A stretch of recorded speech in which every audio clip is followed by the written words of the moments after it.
आपके लिए आज की एक और बड़ी खबर यह है कि जम्मू कश्मीर की राजधानी श्रीनगर में रहने वाली एक कश्मीरी पंडित नर्स सरला भट्ट के अपहरण और हत्या के मामले में जम्मू कश्मीर की स्टेट इन्वेस्टिगेशन एजेंसी ने एक कश्मीरी आतंकवादी यासीन मलिक को आरोपी बनाया है। यह चार्जशीट लगभग 36 वर्षों के बाद श्रीनगर की अदालत में दाखिल की गई और इस चार्जशीट में कश्मीर के ही एक आतंकवादी और जम्मू कश्मीर लिबरेशन फ्रंट के प्रमुख यासीन मलिक सहित 5 आतंकवादियों को आरोपी बनाया गया है। सरला भट्ट की उम्र सिर्फ 27 साल थी। 27 साल की सरला भट्ट श्रीनगर के शेर Kashmir institute of medical sciences में एक नर्स थी। 18 अप्रैल 1990 को आतंकवादियों ने इसी इंस्टीट्यूट के पास मौजूद एक हॉस्टल से सरला भट्ट का अपहरण किया और फिर 5 दिन तक सरला को टॉर्चर किया और बाद में गोली मारकर सरला भट्ट की हत्या कर दी। तब आतंकवादियों ने उन्हें सेना का जासूस बताया था और ये कहकर हत्या की कि ये सेना की जासूस है, ये भारतीय सेना की जासूस है जो वहां जासूसी करने आई है। ये वो समय था जब कश्मीर में किसी भी कश्मीरी पंडित पर ऐसे ही झूठे आरोप लगाकर उनकी हत्या कर दी जाती थी, क्योंकि उस समय जो कश्मीरी आतंकवादी थे वो चाहते थे कि जितने भी हिंदू वहां रहते हैं कश्मीर में, जो वहां के लोग हैं, कश्मीरी पंडित हैं, वो सब इतने डर जाएं कि वो यहां से भाग जाएं। और बाद में हुआ भी यही। सरला भट्ट उस समय अनमैरिड थी, उनकी शादी नहीं हुई थी और वो उन गिनी चुनी कश्मीरी पंडित महिलाओं में से एक थी जिन्होंने कश्मीर छोड़ने के बदले अपनी नौकरी जारी रखी। यानी सरला भट्ट ने तय किया कि वो नहीं जाएगी और अपनी नौकरी यहीं रहकर करती रहेगी। इसके बाद आतंकवादियों ने जम्मू कश्मीर के ही अनंतनाग में उनके घर पर भी ग्रेनेड से पहले हमला किया था, जिसके बाद उनका परिवार कश्मीर छोड़ने के लिए मजबूर हो गया और भाग गया कश्मीर से। चार्जशीट के मुताबिक यासीन मलिक ने ही सरला भट्ट के अपहरण और हत्या की साजिश की थी।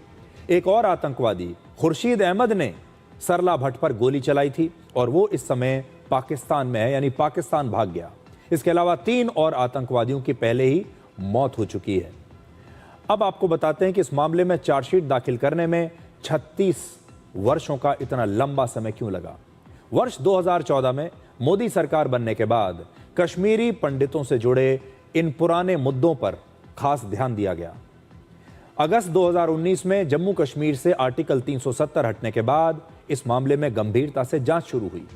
मार्च 2024 में लगभग 34 वर्षों के बाद जम्मू कश्मीर की स्टेट इन्वेस्टिगेशन एजेंसी को यह केस दिया गया और लगभग 2 साल की जांच के बाद अब यह चार्जशीट दाखिल की गई है। हम आपसे अक्सर यह कहते हैं कि कोई भी सरकार आतंकवादियों के साथ कैसा बर्ताव करती है, उससे आतंकवाद पर उस सरकार की सोच का पता चलता है।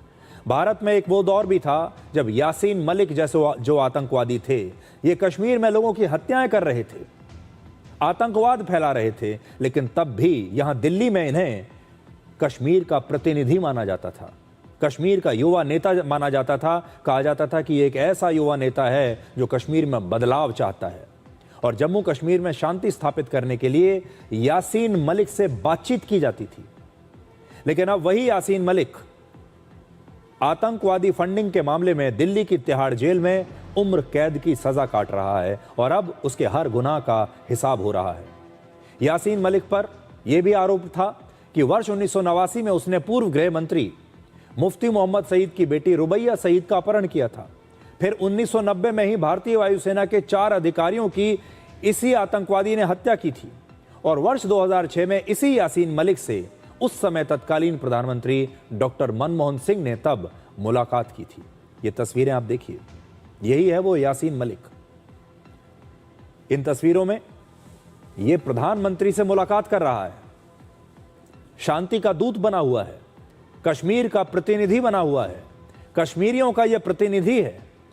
दिल्ली बुलाकर प्रधानमंत्री इससे मिलते हैं, इसका सम्मान करते हैं, फोटो खिंचवाते हैं इसके साथ। बाकायदा वहां प्रेस के लोगों को बुलाया जाता है और देखिए कितने शौक से डॉक्टर मनमोहन सिंह हाथ मिलाते हुए देखिए फोटो खिंचवा रहे हैं, कैमरे में लेंस में देखते हुए। हालांकि डॉक्टर मनमोहन सिंह आज जिंदा नहीं है, इसलिए उनके बारे में ज्यादा कुछ नहीं कहा जा सकता, लेकिन कांग्रेस के बारे में तो हम कह ही सकते हैं। ये थी कांग्रेस पार्टी की नीतियां। कांग्रेस पार्टी, कांग्रेस की सरकारों की जो नीति थी आतंकवाद पर, उससे आतंकवाद को ग्लोरीफाई करने में मदद मिली। ये आतंकवादी अपने आप को हीरो समझने लगे थे। और आज आप सोचिए, आज सरला भट्ट इस दुनिया में नहीं है, लेकिन उनकी आत्मा आज भी इंसाफ के लिए तड़प रही होगी। आज भी सरला भट्ट की आत्मा ये चाहती होगी कि उसे इंसाफ मिले। और जिन दरिंदों ने उसकी हत्या की सिर्फ इसलिए क्योंकि वो एक कश्मीरी हिंदू थी, कश्मीरी पंडित थी और वहां पर रहकर अपना काम कर रही थी, और उसने कश्मीर छोड़ने से इनकार कर दिया था, सिर्फ इसलिए उसकी हत्या की गई, अपहरण किया, 5 दिन तक टॉर्चर किया। और मैं कह नहीं सकता, आप अंदाजा लगा सकते हैं कि और 5 दिन क्या क्या किया होगा, कैसे टॉर्चर किया होगा इस महिला को जो सिर्फ 27 साल की थी, और फिर इसकी हत्या कर दी। आज सरला भट्ट की आत्मा इंसाफ मांग रही है और वो ये जरूर चाहती होगी कि इस प्रकार के जो दरिंदे हैं, यासीन मलिक जैसे, इन पर सख्त से सख्त कार्रवाई, इन्हें सख्त से सख्त सजा जरूर मिलनी चाहिए। तो ये कुछ ऐसे केस हैं जिनके बारे में कभी दुनिया को पता ही नहीं चला। 36 साल पहले सरला भट्ट की हत्या कर दी गई। मीडिया ने कभी इसे पहली हेडलाइन नहीं बनाया, इस पर कभी कोई चर्चा नहीं हुई। और उस समय का जो इकोसिस्टम था वो ऐसा था कि उसने इन घटनाओं को कभी देश की जनता तक पहुंचने भी नहीं दिया। उस समय से एक छोटी मोटी घटना मान लिया गया था।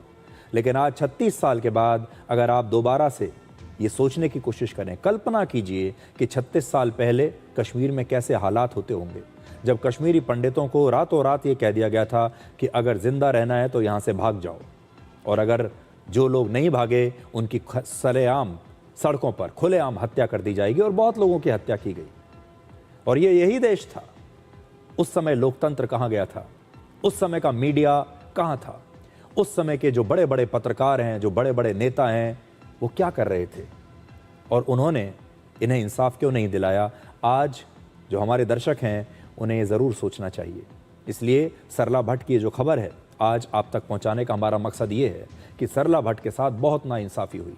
सरला भट्ट जैसे और जो हज़ारों लाखों कश्मीरी पंडित थे, उनके घर उजड़ गए, कितने लोगों की जानें चली गई, उनके साथ बहुत नाइंसाफ़ी हुई। और इस नाइंसाफ़ी के लिए ये जो पूरा देश है, उसे इनसे माफ़ी मांगनी चाहिए।